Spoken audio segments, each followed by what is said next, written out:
Thank you very much indeed, Duncan. It's great to see you all here and to welcome you.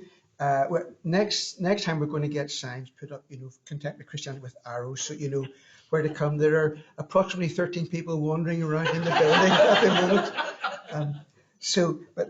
But it's wonderful to have you here, and it's a wonderful opportunity to have another deep dive into what is a real pressing issue for us today. These series are called In These Times, and you can say that these times are characterized by many things, but one of them is poverty, isn't it? The cost of living.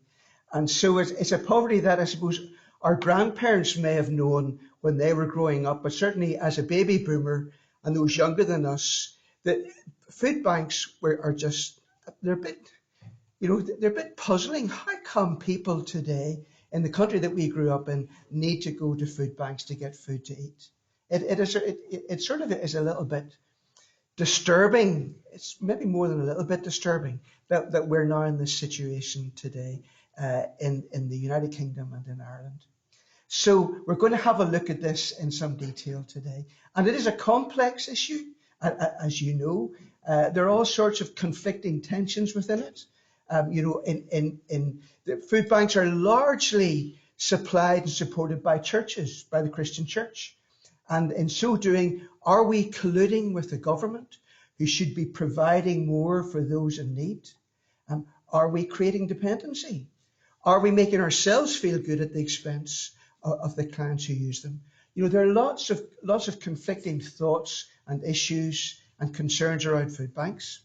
So there is no one better to talk us through it than Lynda Gould, who is responsible for the faith initiatives within NICVA, and no one better qualified, Lynda, to do it, and no one who is consistently more challenging and thought-provoking when speaking to a group than Lynda. So we're delighted to have you, Lynda. I'll hand over to you, and then there'll be time later for further discussion and for questions. And we'll also have a couple of plants here to begin to respond initially to what Lynda said. So, Lynda, welcome.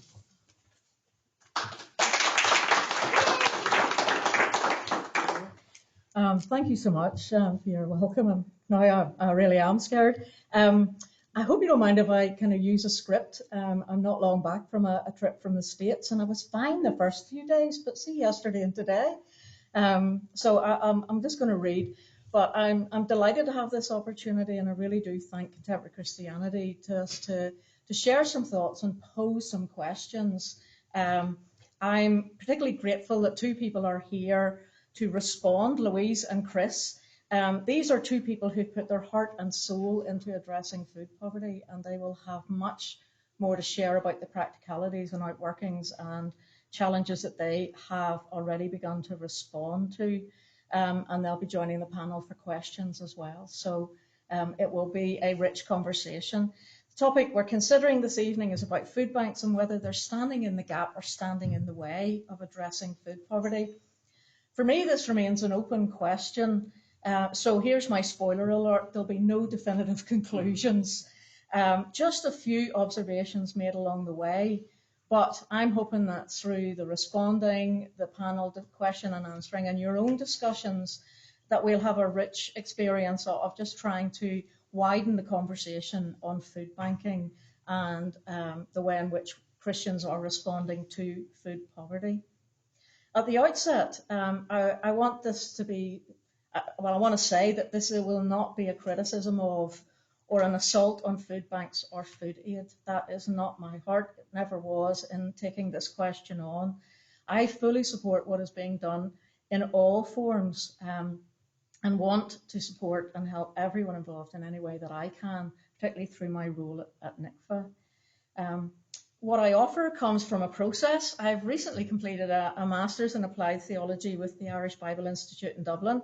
It was a fruitful journey in terms of being able to reflect theologically on contemporary faith in contemporary Ireland. It was taught through modules, and an extended period of research. I think that I'm delighted to see my supervisor here, Patrick Mitchell from IBI. So he'll keep me right should I stray too far from what I actually discovered through the research. Essentially, I'm a practitioner, and I chose the subject of food banking because it's a genuine practice concern in the worlds that I inhabit. I work for NICVA, the Northern Ireland Council for Voluntary Action, coordinating a project of faith engagement. So basically, I help faith groups and churches make stronger connections with their communities. I do this through training, developing good governance practice, fundraising advice, and supporting people who want to do good things in their neighbourhoods. The work I do inspired my interest in the topic, but I need just to say that this has been a personal venture and not research undertaken through NICVA. Food banking has been a key work topic for some time, particularly supporting people who wanted to know how to address food poverty in their area. And for those who are already doing it, how could they do it better, do it justly, and do it with dignity? Many practitioners that I met expressed the very concerns that John mentioned there, the real potential for creating dependency, or they feared that they were indeed complicit with a system that effectively, in their words, penalised the poor. And that just didn't sit well with them. Yet they could not, at the same time, stop providing food for people who were hungry. At the heart of the research was a discomfort, and I later discovered that many of the key practitioners and providers of food aid that I spoke to also shared the same concern. My discomfort was based on meeting so many good people who provided food aid because of a deep concern for the poor. They were passionately engaged in vigorous activity, but I rarely heard in the wider body of Christ express anger or alarm about why people are experiencing food poverty and are hungry in Northern Ireland, especially since the UK is the 6th richest global economy. So that discomfort became my starting question. Why are people keen and willing to help, but not so keen, or maybe not able, to question why people are going hungry in the first place? I used an action research methodology. I won't go into the detail of that approach. Safe to say that it wasn't the usual 40% of people said kind of research. What I did was conduct unstructured interviews with 12 practitioners from a range of Christian organisations. Some I ended up speaking to several times in the course of my normal meeting with them, especially those who were members of the Community Faiths Forum. The aim was to see if I could get behind this reluctance to question causes so that I could shape some ideas that will eventually contribute to the development of a resource will hopefully effect change. So I started with a few concepts that I wanted to test and was really excited by the way that the conversations developed and that those initial ideas were nuanced and began to take shape as those conversations rolled on. The result was my 16,000 plus words. I was very proud of that. I got that far. Not all of them were good words. Some of them were better than others. But you'll understand that tonight I can't do justice to all of what I discovered. The research highlighted 3 ideas or perspectives, and realistically in the time frame I can only contribute to one of these 3 ideas, but I am hoping to unpick the other 2 themes through my programme at NICVA, and I'll make sure Stephen has the dates when they're actually set. The first idea that shaped the research, or came out of the research, related to understandings of what Jesus came to do. The long and the short of it from the practitioner's experience was that Christ's work on the cross was about restoring humanity's relationship with God through Christ's atoning sacrifice. Consequently, there was no room to contemplate a Messiah who addressed powers and principalities and challenged the oppressive practices of the Roman Empire. In short, people were saying that Jesus wasn't political, therefore the church shouldn't be political either, and we shouldn't be involved in challenging the bigger issues around poverty. The second big idea was best conveyed through a persistent misinterpretation of Matthew 26:11, where Jesus says, "The poor you will always have with you." Jesus seemed to be saying there, will always be poor people in the world, so our job is simply to help them.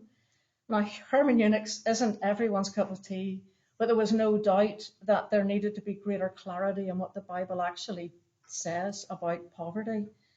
So that was the second theme. And the third theme, which I'm going to focus on, came up more frequently and was best articulated as something like this: the offering of charity, either through money or food donations, is the only way Christians here in Northern Ireland are taught to express care for others in need. So charity seemed to be the only going model of social care in most Christian churches.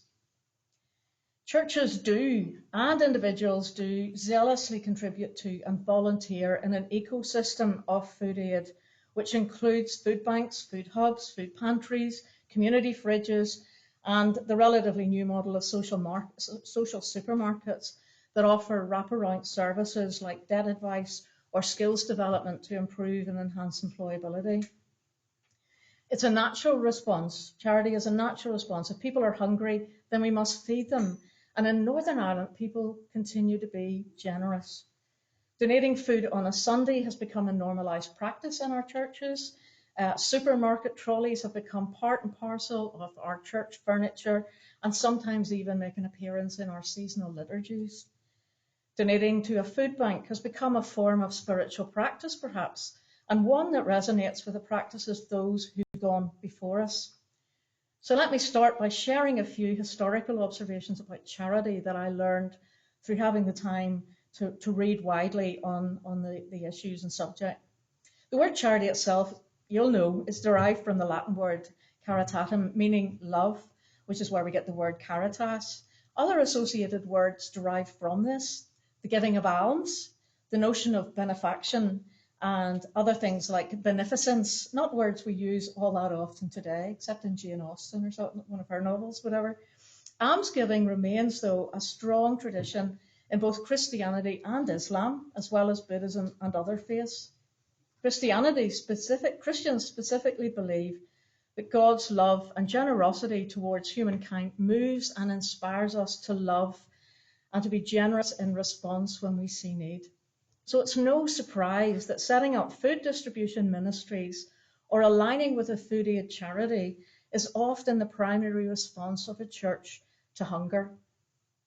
It's hard to believe now, but in the past, poverty was actually believed to be a virtuous state rather than a destructive one, and that the giving of alms to the poor was inextricably linked to one's salvation. A wealthy Christian would give alms in the form of food, clothes, or money to who, through choice or circumstance, relied on the benevolence of others for sustenance. The recipient was then obligated to express gratitude for the gift through praying for the well-being of the giver. And by participating in this relationship, the donor and the recipient participated in their own justification. The recipient needs were met by the gift, while the act of charitable giving rewarded the giver. Whilst this form of giving seems very strange to us now, the behaviours formed bonds of obligation between the giver and the recipients. In the time of the Reformation, the liturgical practice of giving and receiving of bread and wine became the inspiration for the sharing of food and drink with the hungry poor of the city. Martin Luther specifically enacted the practice of holding all things in common by establishing collections of food and material goods for distribution to those in need. So in essence, food banks are not really new things. This fundamental sacramental practice became the model for social welfare practice in his day. And here's what was interesting. The possessions of the church became common property for all who were needy. The goods of the church were not to be stored up or invested, but were to be given away. Luther shifted responsibility from the monasteries, who had been the mediators of care up to that point, and he shifted that to baptized Christians, but he specifically required them to know their neighbours and their neighbours' needs. Thus, he established a principle that true religion is expressed in sharing one's bread with the hungry for the sake of God. One other interesting insight from this period is the establishing of a common chest. In essence, the common chest became the expression of a commitment to the common welfare of all by providing resources for the needy. Supervision of the common chest was the responsibility of 10 directors elected from within the worshipping community: 2 nobles, 2 city council members, 3 town citizens, and 3 peasant farmers. Each group of directors were allocated a key that opened one of 4 locks binding the common chest, ensuring that 4 representatives from each of the constituent groups would need to be present for the chest to be opened and the goods distributed. Meeting every Sunday, the directors would review goods donated, keep minutes of meetings and records of the disbursements every Sunday and weekdays when food and other provisions were distributed to the hungry and needy. This is actually a practice that's older than Luther. Jewish communities continue to run common chests for philanthropic giving. And just as an aside, the idea also has links to the community chest card in the game of Monopoly. It's the card you hope to get, or the square you hope to land on when you're running out of cash, because there's always some dividend or a wee Christmas bonus or birthday bonus. So it's a worthy place to land when you're hard pressed for cash. So let me try to pull this together and see how it might connect to food banking. Charity was and remains as an expression of Christian love. The practice of almsgiving is in the church's DNA, but the historical context for almsgiving was somewhat different to what it is today. That relationship established between the donor and the recipient is what's different. The donor and the recipient needed each other to make sense of the charitable transaction and to maintain the dignity of the recipient in the face of the benevolence of the giver. I think this is an important consideration as food banks wrestle to maintain the dignity of those who need to ask for help. Charity has shifted towards being more transactional now than relational. There is no bond created, nor is one expected. So if food banking is a modern form of almsgiving, and I'm suggesting perhaps it might, then there's a need to determine what the love principle looks like within the transactional framework of this form of charitable giving. There are many reasons why the ability to bond with the poor is problematic within the traditional food banking model. Not least of these is protecting the person who is in need. But we maybe need to consider the impact of our Sunday food offering, because it actually creates more distance, and that distance is important. For Christians, it separates the act of loving kindness from the act of being just. Bonding was an integral part of a Jewish understanding of charity, so followers of Judaism practiced charity by doing what is right, but also doing what is just. I'm going to say this wrong. Tzetztika, the Hebrew word for charitable giving, expressed the duty of a Jew. A Jew must pay to their fellow humans to protect the dignity of the recipient. And the outcome is that no one in the charitable exchange feels beholden to the other. Similarly, none should feel ashamed to receive, and actually refusing charity if it is needed was also seen to be sinful. So it was a totally different frame of reference that somehow I think has been lost. It's certainly not part of my experience or understanding of charity. So in the context then of traditional food banking, the donor is only obligated to donate food or cash. And unfortunately, this model seems to negate the opportunity to also act justly. The act of anonymously giving aid by placing surplus food in a shopping trolley in a church to some degree creates alienation. And we need to look to the discipline of sociology and draw from Karl Marx to really understand the significance of this particular dissonance. The distant limit any opportunity for people to meet those who are poor, and therefore limits the ability of the giver to actually understand how poverty affects the person. Even food bank volunteers who have proximity in the ways that the most of us don't, they can find themselves in a transactional relationship with their clients. Pressure of demand keeps people filling the bags with food and consequently limiting the time that they have to express love and care by listening to the person's story and getting more involved. So there's a real challenge to find and meaningfully include the voices that are currently missing, the voices that could bring deeper understanding of the impact of poverty on a life, a family, a growing child. Some food aid projects have already reversed their models. They've retrained their volunteers and they've upskilled their service users to articulate their experiences so that they might find equal place within the food aid ecosystem. Rediscovering the bonding dynamic, or what it might look like as a modern equivalent, is integral to maintaining the dignity of the receiver and to balance the benevolence of the giver.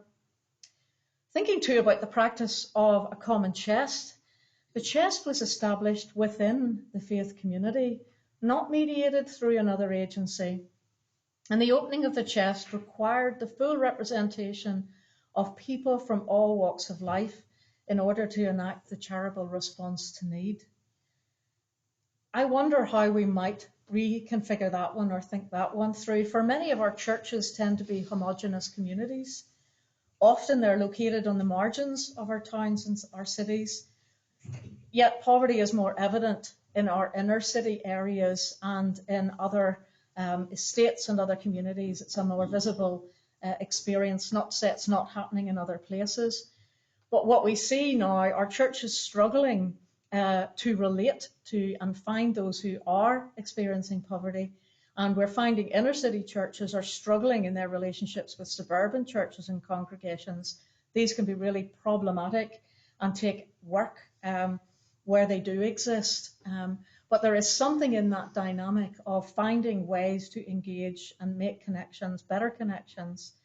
And in that melee and in the absence of that engagement, people are compelled to rely on the agencies that have access to the poor. And that's the food banks and the food hubs. As mediators of Christian love, they stand in the poverty gap, and they will likely remain there because of the way churches and faith communities are organised and where they're located.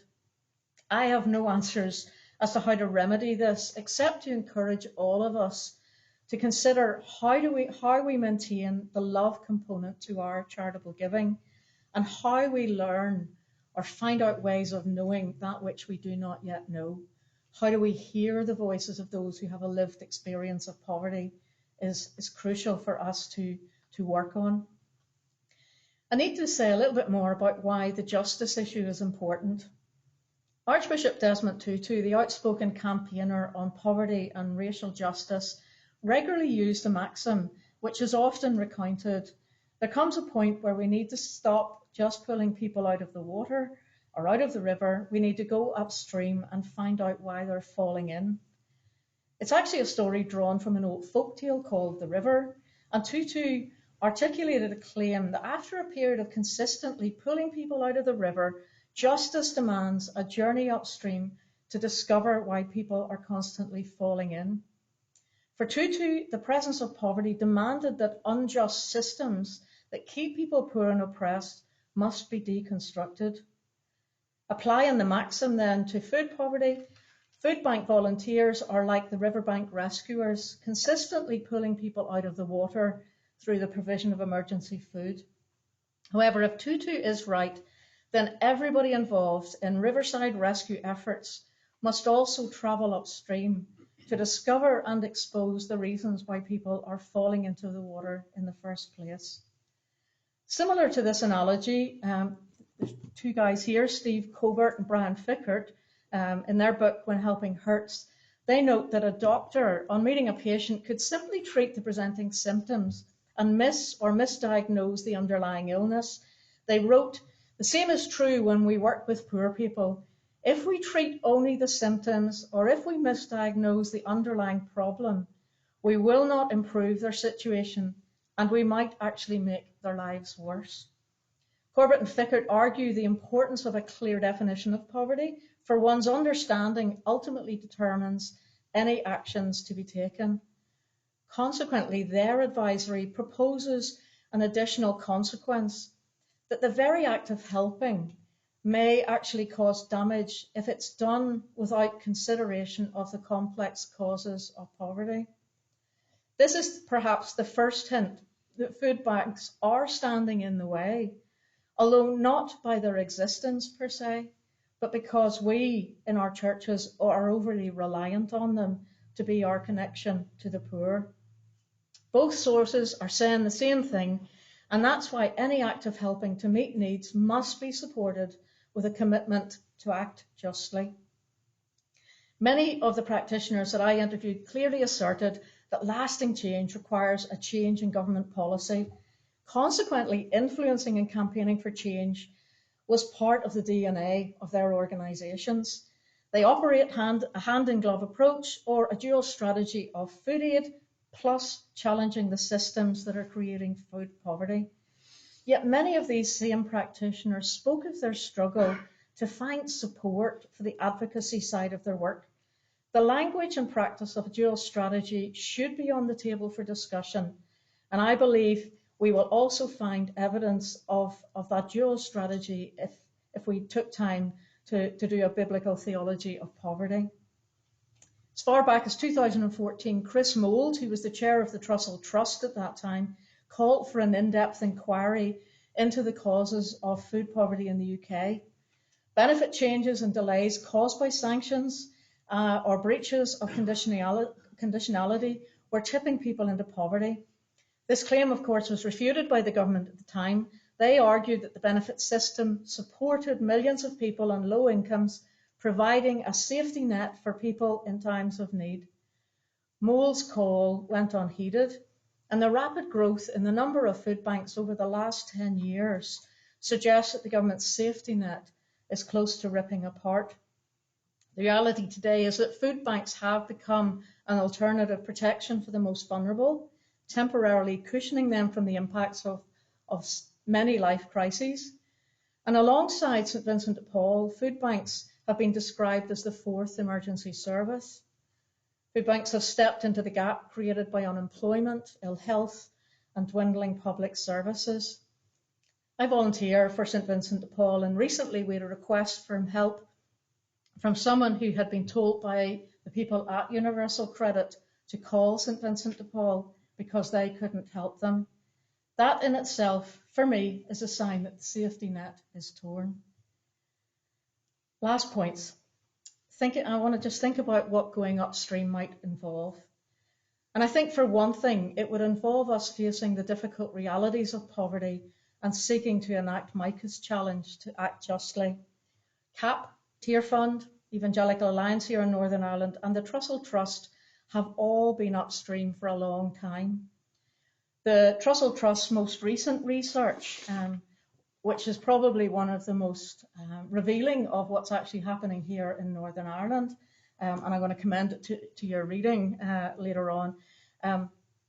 It identified three main factors that combine and to prevent people from having sufficient income to avoid food insecurity and leave them having to turn to food banks. And I want to try and unpack them as I conclude.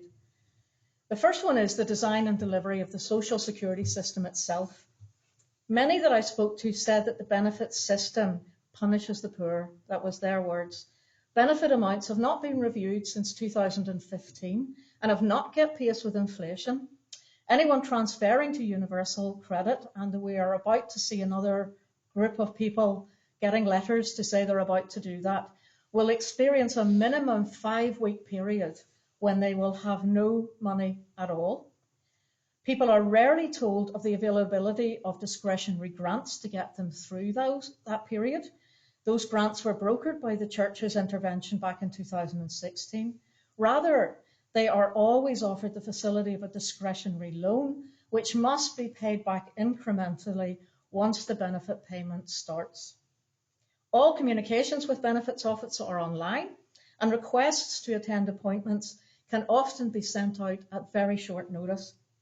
This requires people to have access to Wi-Fi or to mobile data. For any infringement results in sanctions. Sanctions are about withholding money for substantial periods of time. People are then forced to rely on charities for support. I could go on, but I'll move to the second point. The second point relates to work which doesn't provide sufficient protection for financial hardship. The cost of living crisis has seen a rise in strikes and protests over inadequate pay. Wage disputes reflect the challenges to keep pace with inflation in professions like social care, nursing, teaching. These are now the people who are using food banks. Similarly, since the pandemic, the number of people on 0 hours contracts has risen. When people don't know in advance how much money they will get in a week, or if income cannot be guaranteed, there are all sorts of ramifications. This can affect getting and keeping accommodation, paying the rents on time, paying bills and buying food. And lastly, there was just a difficulty accessing suitable jobs. There are some groups of people who are utterly excluded from the job market and are reliant on benefits. Carers have been in the news recently, as have people with disabilities. And we know of the chronic shortage of affordable childcare. We know that that prohibits many women from working. So food poverty is a complex systemic issue that requires responses that cannot be addressed by charitable giving alone. The complexities stack up and defeat even the most committed. Maybe that's why it is simpler and easier to stay beside the river and put food in the supermarket trolley in the church porch. But is it right to keep on doing what is easier or simpler? We need some longer term thinking about what is up the road. What do we do when there is more demand than the resources that are available? What happens when the charities that provide food and vouchers for fuel run out of the resources that enable them to stand in the gap today? If we are to do no harm, then Christians must face these complexities head on. It's all part of learning to sing the Lord's song in a strange land, but we haven't quite got the hang of the melody of that just yet. But I firmly believe that the ecosystem of food aid agencies and organisations that address food poverty, they're the ones that know the right notes. Maybe together we can get the hang of a new tune. I was asked to think about 3 things to leave with you that you might do. One, if you're in Belfast, there's an upcoming event next Wednesday.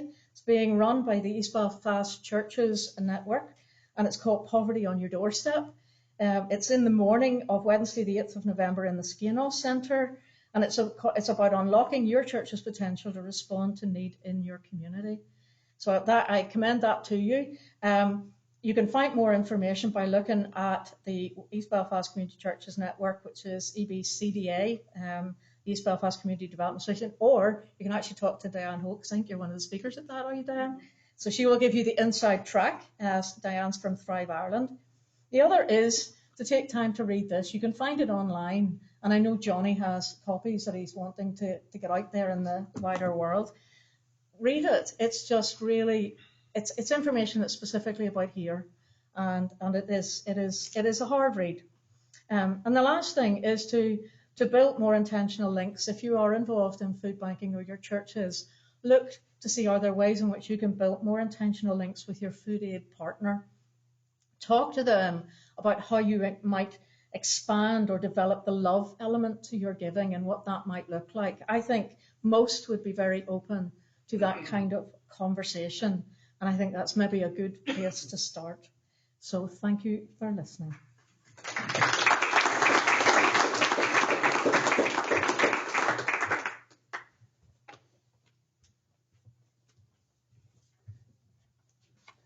Thank you very much indeed, Lynda. Very thought-provoking. Issued some really good challenges to us. Lots to chew over, and we're going to split up shortly to do that, but I'm going to ask Louise Ferguson, first of all, to come and give us a response to what you've heard, Louise. And Louise runs, manages, leads the what used to be called the Larder in Mersey Street, but it's now called. Oh, it's still called the Larder. Okay, yeah. Brilliant. Thank you, John. I'm going to try frantically writing down notes there. So hoping to do some justice to what you said, Lynda.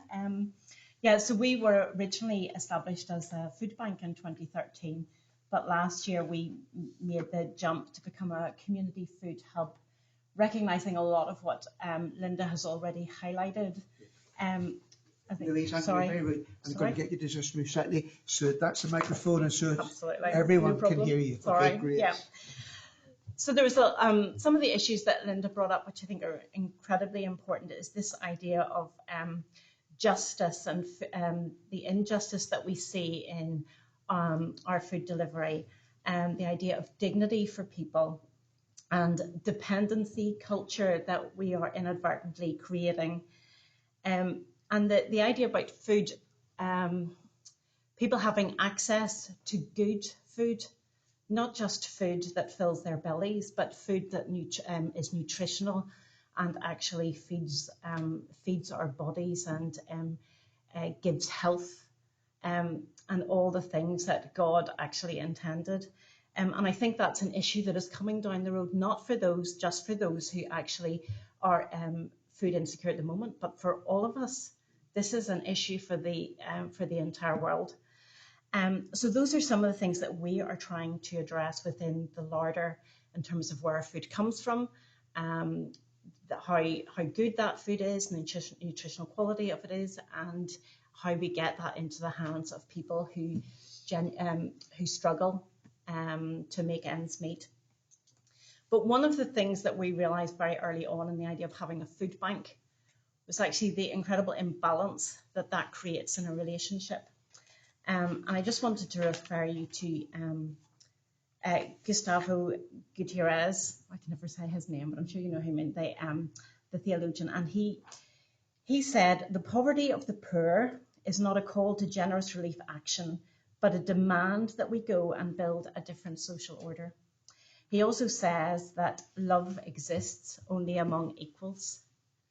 I think those two things really have spoken to us, this idea that as the church, when we want to be generous, and there's nothing wrong with that, and that is great, we need to ensure that our generosity is done in such a way that it does not take away something from the other person.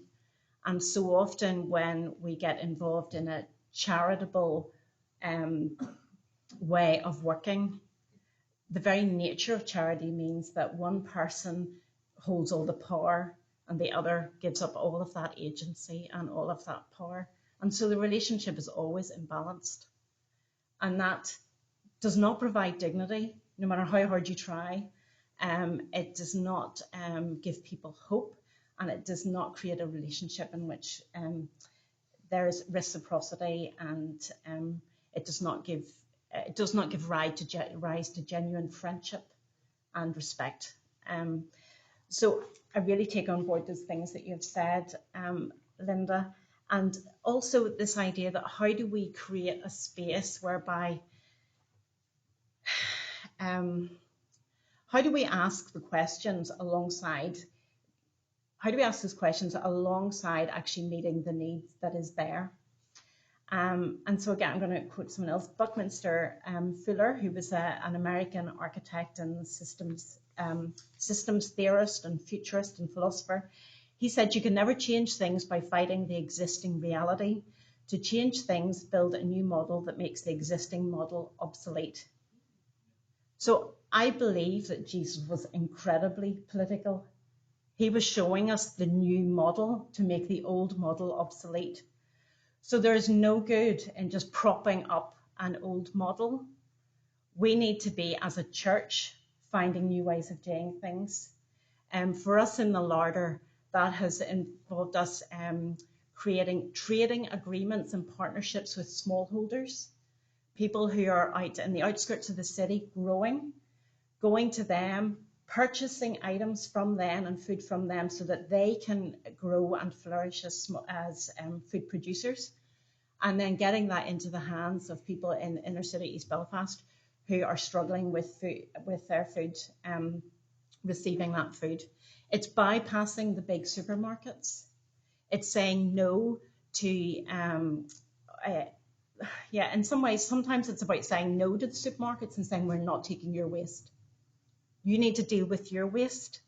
We are not taking it and redistributing it to the poor. They're not getting our second hand.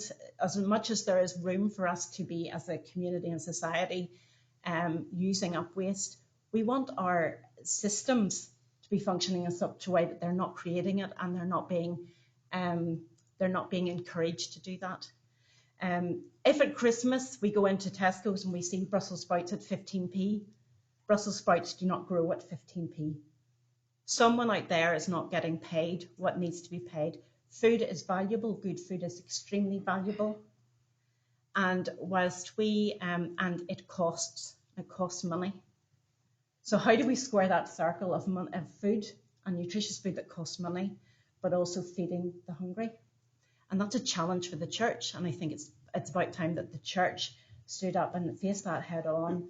And instead, one of the frustrations we feel, certainly in this sector, and it's done with the best will in the world, and we are really aware that people do it because they want to be kind and generous. But I'm going to say it here, and I'm going to be as blunt as I can be. The tables outside church buildings with bread on for people to come and lift does not help. Quite often that food, if that food is brought from a supermarket, at the end of the day, it's their waste. That supermarket needs to be dealing with their waste and not overproducing. And those people who are going round picking up food and going from place to place, that creates a dependency that they then learn to function with, where they're just going from one place to another and to another. So there are lots of really complicated things here, but it's not, as Lynda says, it's not just about providing food. There's a discussion about climate, there's a discussion about waste, there's a discussion about growing food in a way that is good for our planet, and there's a discussion about how we provide economic reconciliation for all, so that it's about sharing. It's not about charity, but it's about how we give people the opportunity. We give both people the opportunity to gain from one another. So there's a reciprocity in the relationship. And I think for some of us, that might mean that we have to learn not only to be the givers, but to learn to be the receivers in some way as well. So I think that's all. I don't want to take up your time, but thank you.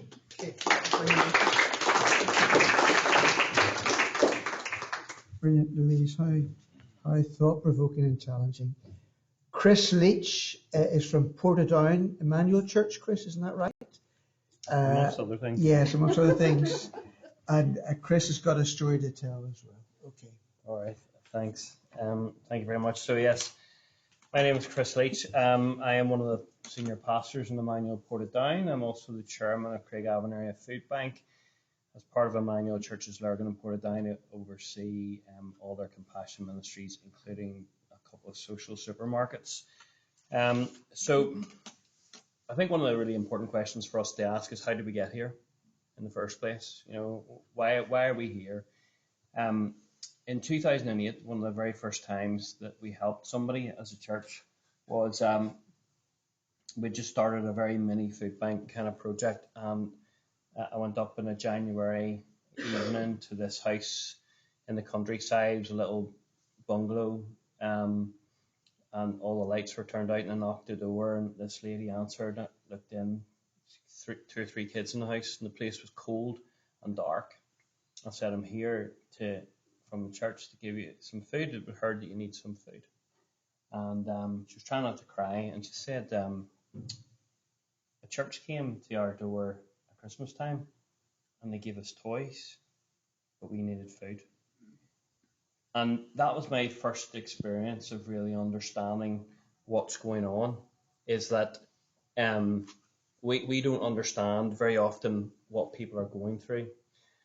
A second thing that's interesting about that is that her landlord was a local church minister who was making her pay £600 a month for that particular house. That's another story. But we have gone from, if you like, the credit crunch, the financial crisis of kind of 2007. There really weren't any food banks, and then suddenly there were all these people who were out of work, who needed food bank help, and then we had, I suppose, austerity, if you want to call it that. I like to call it the reallocation of the tax system for the benefit of the economy and the wealthy. But we had austerity anyway, which meant that lots of people who were getting help from the government, who were getting appropriate benefits, weren't, and lots of us were unemployed. So food banks really grew in that period of time, and they were focused on crisis response.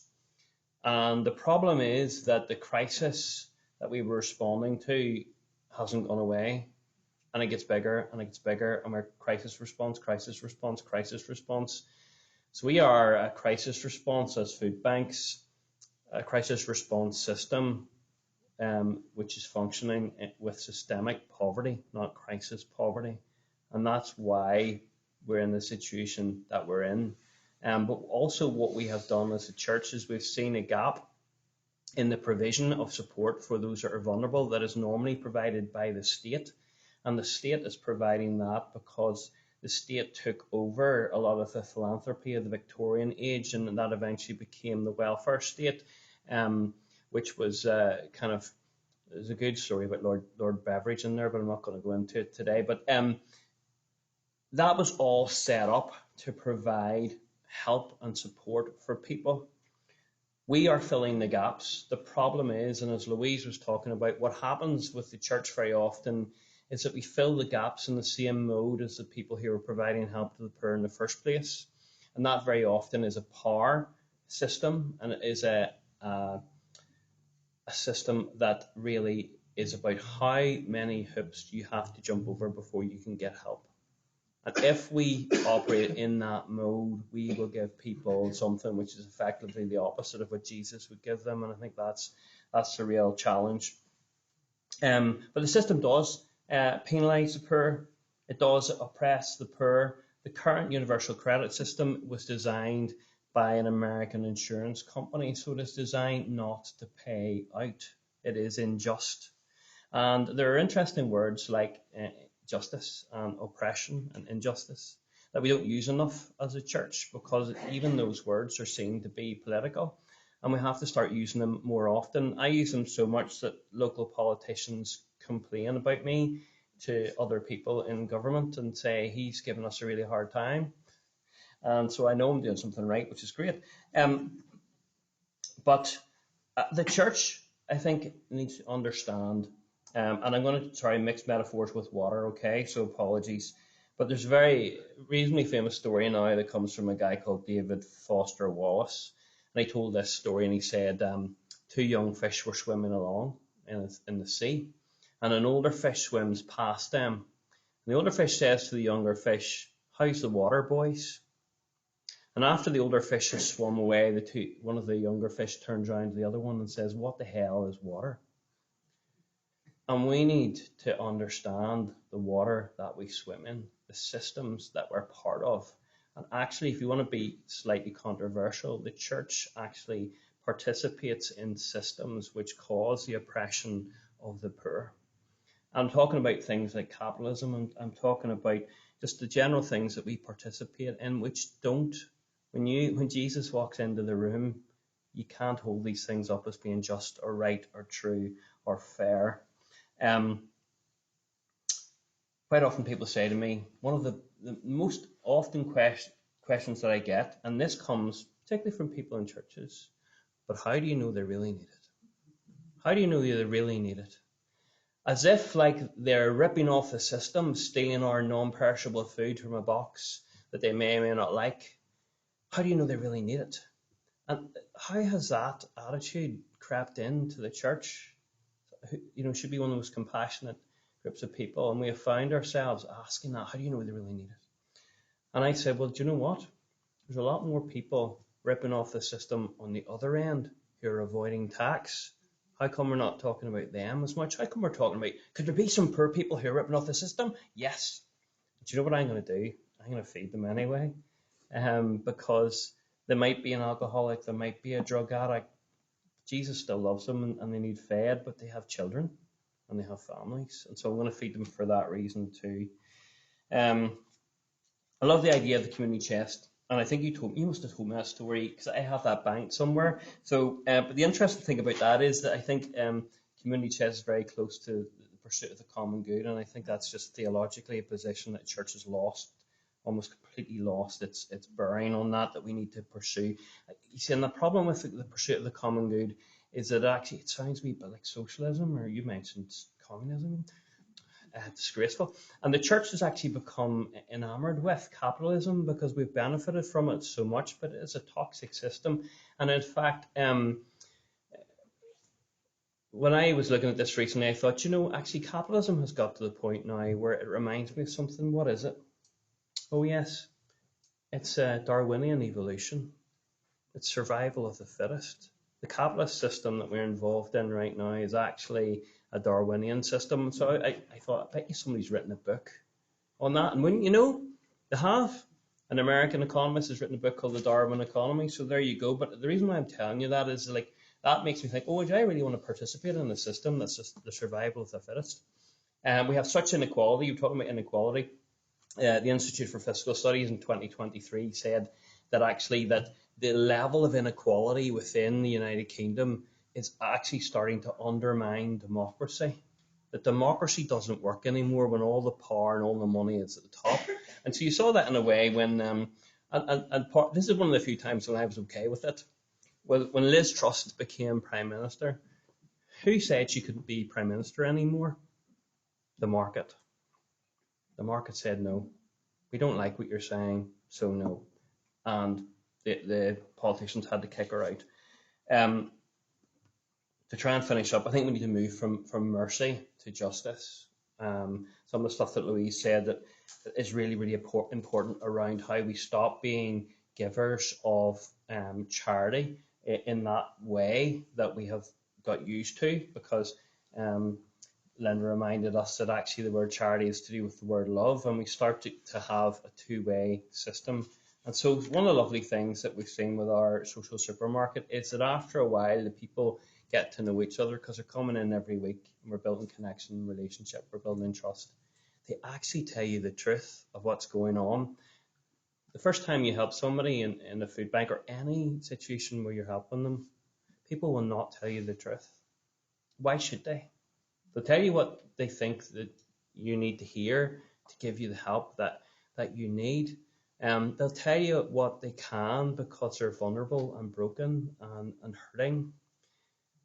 They'll tell you what they can because you might hurt them because they've already been hurt. But when you build a relationship, when they become your friends, they'll start to tell you the truth. And when they tell you the truth, you can really help them.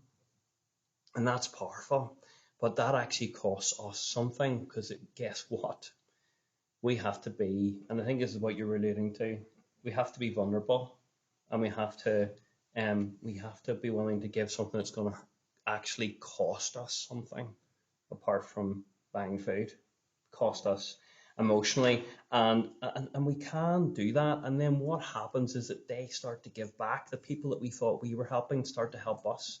They start to show us something. They start to teach us things that they can cook that we had no idea about.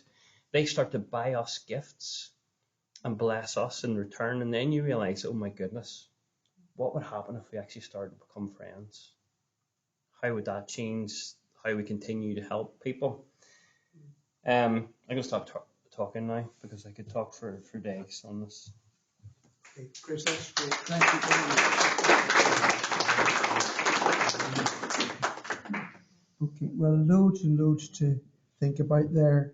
That's been great. So what I'd like us to do now, the pattern for what the time that remains is that we're going to split up into groups around tables.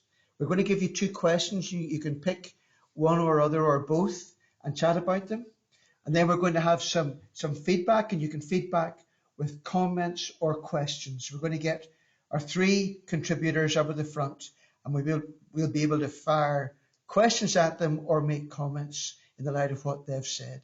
So if we just do this very simply, the tables will seat 6.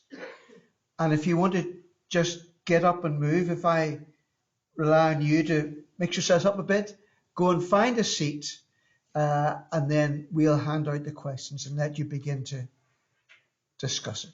Okay?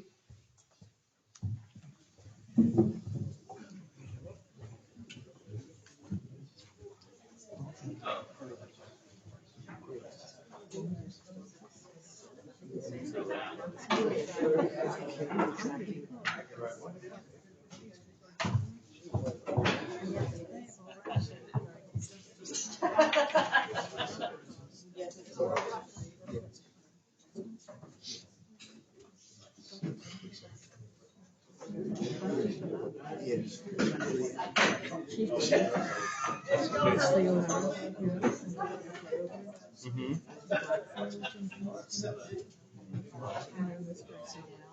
Great. So there's room for a couple here. Room for a couple. Yes, in fact, we should. Sorry, how long are you on the break for? Uh, What's your timetable? we're going to finish at 8:45. But you can certainly sit right. We probably wouldn't Yeah, I'm not, it's such a trick. You know, because the welfare system, the unintended very consequences of the welfare system are so significant that we really need to think about them. You know, I mean, I'm a serial reader, but you know, it's not stopped. You know. have you read Darren McGarvey's Socialists?